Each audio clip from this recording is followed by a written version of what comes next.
Trump is transforming the system, or trying to destroy the norms and checks and balances, because he believes, whether or not you agree, he believes that the Democrats weaponize the political system against him.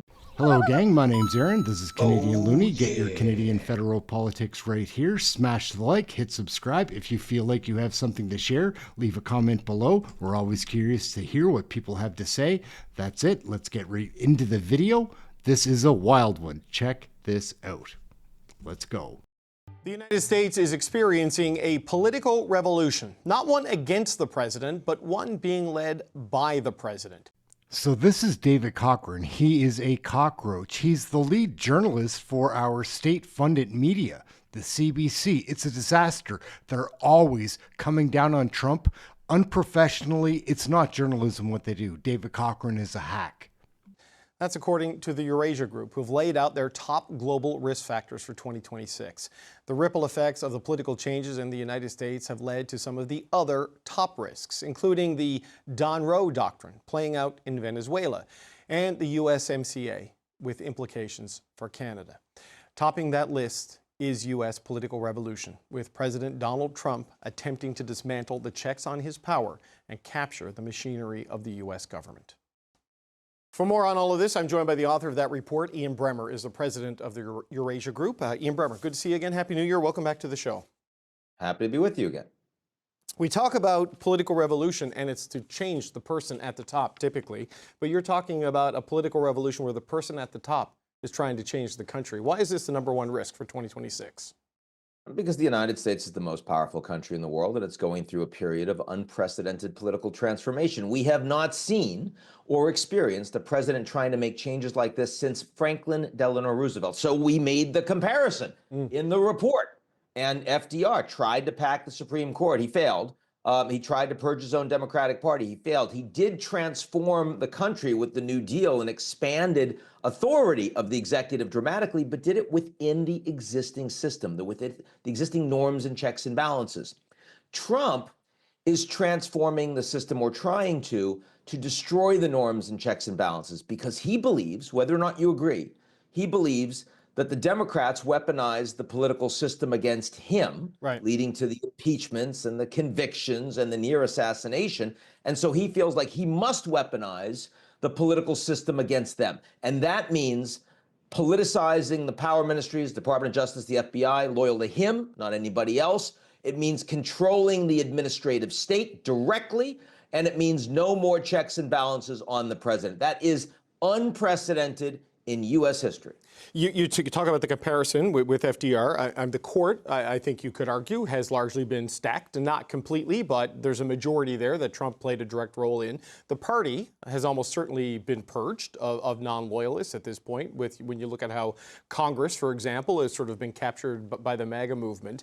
I mean, where do you see this going over the course of the year? Because as you pointed out with the FBI, it's like experts replaced by loyalists. It's many of the apparatus of the state are loyal to a singular person rather than, say, the Constitution and the founding principles of the country. Well, if you look at all of the things that Trump has done just in his first year, in terms of both breaking norms and attempting to break existing constraints on the executive, legal and institutional constraints, they've been far greater than any observer had expected a year ago. And the restraints have been more spotty and less capable than people thought a year ago. And we think that that is clearly going to continue through the midterm elections and up until 2028.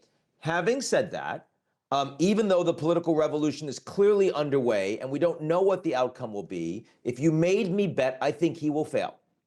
And I think he will fail for three reasons. First, because he's likely to lose the House in the midterms, and that lack of popularity has the potential to start to fragment some of the Republican supporters off from him, as he feels like more of a lame duck. That's the least important reason, but it's one.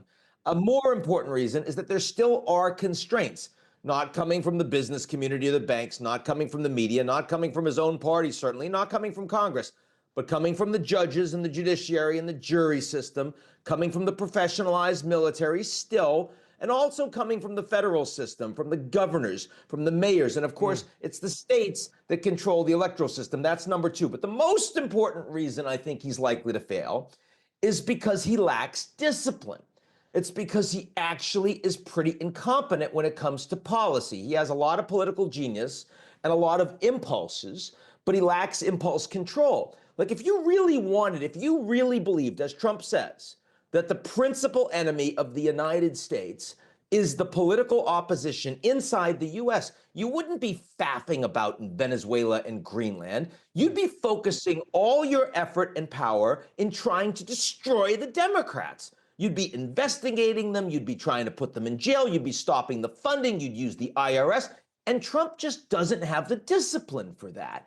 And he won't listen to people around him with expertise because he's always right. And he's incredibly confident. He wants to be in the news and he wants to take that phone call. He loves the headlines. He wants a new headline, the next shiny object he's going to chase. So I just don't think he can get it done.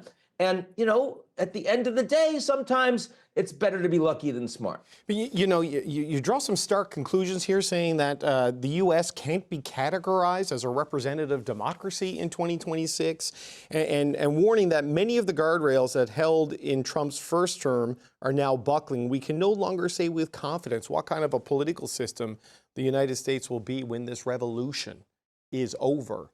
That gives me chills when I think about where that could potentially go as, you know, someone here in the suburbs of your country. Just a friendly reminder to smash the like, hit subscribe. Please leave a comment below if you have something to share. Let's get back to the nutty video.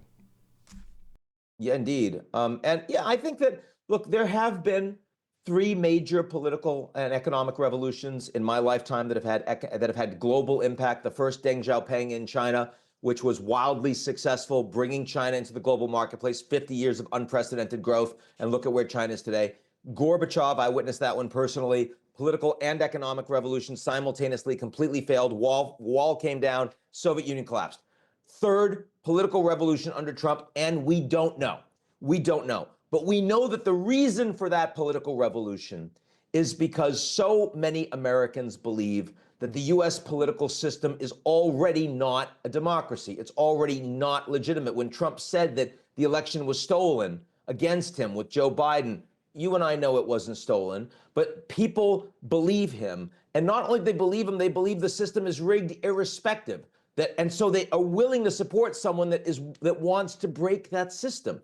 And when you have two sets of people that think that the other are the enemy, when you have two sets of people that get their information from completely different sources and don't live in the same information architecture, then that's not a sustainable trajectory to keep your democracy. So I do think we're heading for crisis.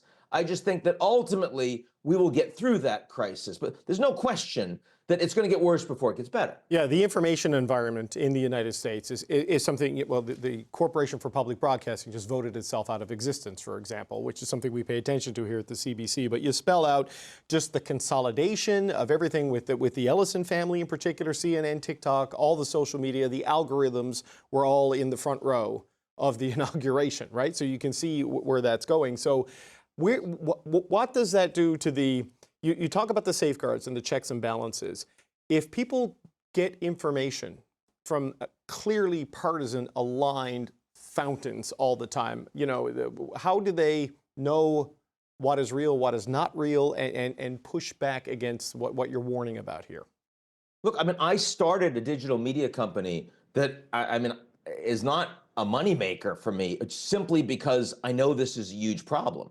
I started a show on PBS for the same reason. I mean, I figure I've got whatever it is, 7, 8 million followers. I need to use that platform, or if my mother looking down at me would like slap me silly. All of us need to care about that issue.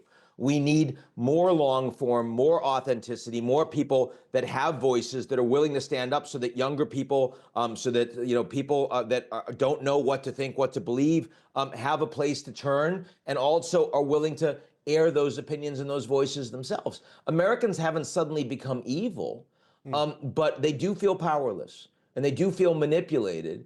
And the wealthiest in the United States are not acting like caretakers for their fellow citizens. You know, you get oligarchs and you get pitchforks in that environment. Yeah. So just as a final point, I mean, here in Canada, obviously we've been very directly affected by the new priorities of this administration. It seeks to tear up trade rules and existing things that affect us economically and politically. When you look at this trajectory for 2026, you talk about CUSMA essentially becoming a zombie trade agreement, not getting finalized, just kind of hanging there, and everyone operating at the whims of the president. I mean, what do you think this means for Canada over the next 12 months? Canada clearly is in a more vulnerable position than, say, the Japanese and the South Koreans because of the extraordinary trade interdependence, because of the tourism, because of the cultural alignment. And it's painful. It's painful to see. It's painful to see Canadians say, we don't want to come to the United States. We don't want our kids studying in the United States. It's painful to think about unwinding even a small amount of that trade towards other parts of the world that haven't been as aligned and trusted. And yet that's precisely what the Canadians are increasingly going to do. This is leading countries to defend themselves and to hedge. And almost every friend of the United States is looking at the U.S. and saying today, we no longer believe that we can rely on the Americans long term. And that makes us long term make some painful strategic choices. Ian Bremmer, always appreciate the chat. I don't know if I feel good when they're over, but I do appreciate them. Ian Bremmer is the president of the Eurasia Group. Thank you, sir. Good to talk to you again. My pleasure. Oh, yeah. Canadian federal politics are absurd. We're going to stick a fork in that video. It's over. My name's Aaron. This is Canadian Looney. Smash the like, hit subscribe. Please leave a comment below if you have something to share. Enjoy this playlist. Check out this video. We've got lots of things to watch. Aaron, Canadian Looney. We'll catch you in the next video. Thank you for watching this one. Ciao for now. You're fired.